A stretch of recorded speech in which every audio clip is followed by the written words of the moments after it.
if we go out, nobody's going to talk to us. They're going to make assumptions. She's plastic. She's fake. She's stupid, whatever, and what have you. And they're just going to pass us up. Red flag. Can we talk about this? You got to spend some time with Kevin Samuels. You met him before he passed away. Can you talk about like what your experience was with that whole thing? My experience with Kevin Samuels, first off, I was in Spain when I found out that he passed on Twitter. I was in Spain getting ready for a photo shoot with a bunch of my girlfriends. Yeah, you were the first, and I went on Twitter and I was like, this can't be real. I cried. I really felt like I had lost like a father figure, or like that cool uncle who just said all this crazy shit, but you're just like, yeah, he's not crazy. But I listen to him every morning. I've listened to every single, I don't know how many hours I've invested in this man, and I feel so fortunate that I got to spend probably about 90 minutes when he was doing, what did he used to call them, the focus groups. I thought I was actually going to go in a room with Kevin Samuels and a bunch of other women and have to like fight for his time. It was so cool. When I got there, it was like a one-on-one thing. He was incredibly respectful. He was incredibly kind. He was straight to the point. He wasn't being flirtatious or anything. He was incredibly professional. The really cool thing that he said to me, because I thought I was going to get like a bunch of really harsh truths. He was so cool.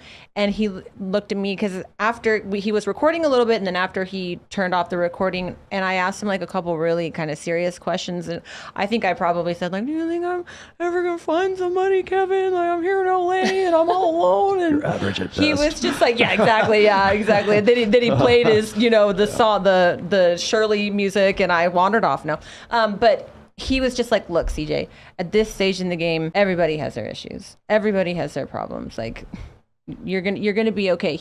But he was so cool, and he was really so kind. I cannot stress how kind. And he really wanted to help. He listened to everything that I was asking him and everything that we were talking about. It was incredibly serious. It was incredibly informative.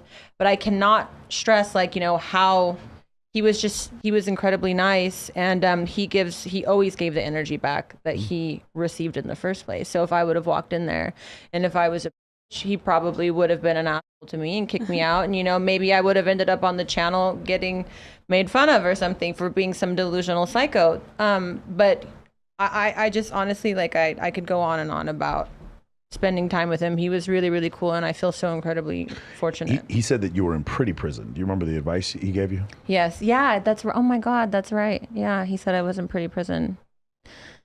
I mean, he said I do remember him telling me that I probably would need to settle on some things. He did say that, would you be okay if you were in a marriage or you were in a seemingly monogamous relationship, and would you be okay if he was out, he was sleeping with other women or whatever and what have you. I've never had a problem with that. I've had relationships where it's been hidden from me and lied to me about, and in one instance that you're aware of, where this person had a whole other life. Oh, trust me, everybody in this chat is aware of it. Okay, yeah. Fair. But yeah, where the person was lying and had a whole entire other lifestyle, that's not cool.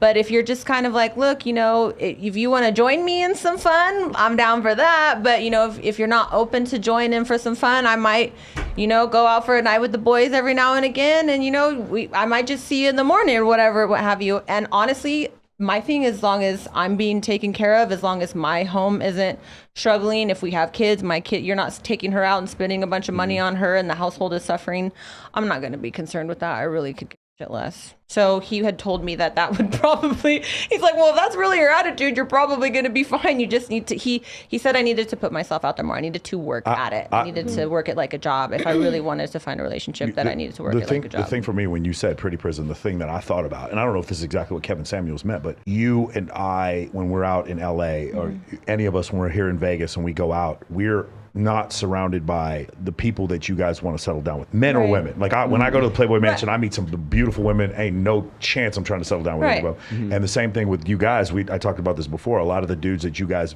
like the dude that like I said, the doctor in Des Moines who makes $300,000 a year and wants to worship the ground you walk on, he's not getting into the Playboy Mansion with this girl. He's not getting on stage with Future at the Maxim party. That's not happening. So a lot of times when we're at EDC on the Marquee Sky Deck, you know what I'm saying, who are we up there with? We're up there with despots and Machine Gun Kelly and those guys. Yeah. So it's like that. No so that, wives or husbands available. that's For as far as the eye can see. to me, that's what I thought Pretty Prison meant. Yes. Right. Well, pretty prison meaning, like you guys were saying, if we go out, nobody's going to talk to us. They're going to make assumptions. She's plastic. She's fake. She's stupid, whatever, and what have you. And they're just going to pass us up. Red flags. Yeah. Red flags. Yeah. Thought mommies, that type of thing. In order to not have to face the rejection, and in order to just say, okay, well, I'm going to go over here. They're probably not even good girls. Maybe they're so they wouldn't be loyal, whatever. They're money hungry gold diggers, whatever.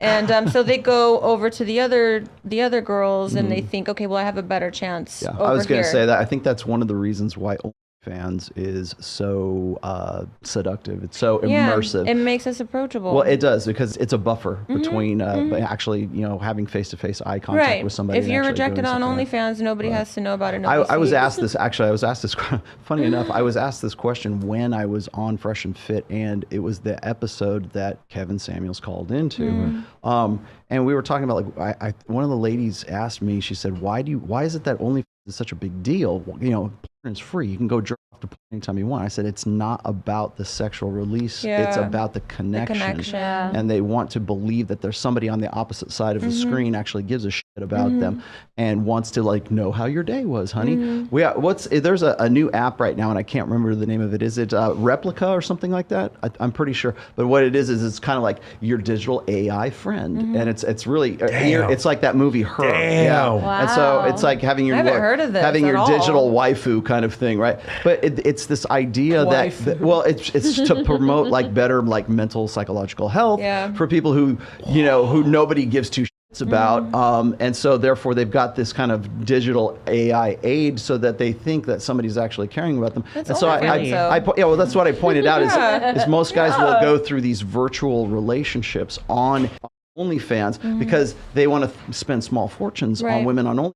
And you'll notice, oddly enough, that the top earners on OnlyFans are not 9s and 10s. They're like 7s. Yeah, and they're typically not always women that are doing the pornography or the sex. It's sexual, but it's not exactly. Yes. And because they give off the idea or the image or the appeal of being attainable, and that the possibility exists that if I saw her jogging down the street, that she would be somebody that would smile I at could me, open her want to know what and my we could day is actually have like. a chat. Exactly. I think that's why too the fans also is taken off, because it's a lot of selfies and it's a lot of, I just got back from the gym, or I'm in the back of an Uber. It's not curated. Way more personal. Yeah, so it's a GFE GFE thing. You were talking about that on my show. You were talking about the girlfriend experience and how that has actually been the thing that's made you the most money.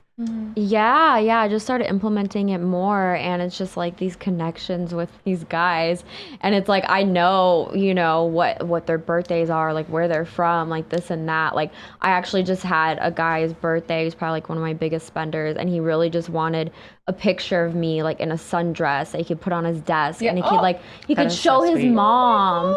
And I'm that makes me happy, but also makes me sad, because I'm man, I wish just this guy would take that energy and put it towards kind of the real world, just imagine that connection. But it is nice because there are so many people that aren't there yet in their personal development.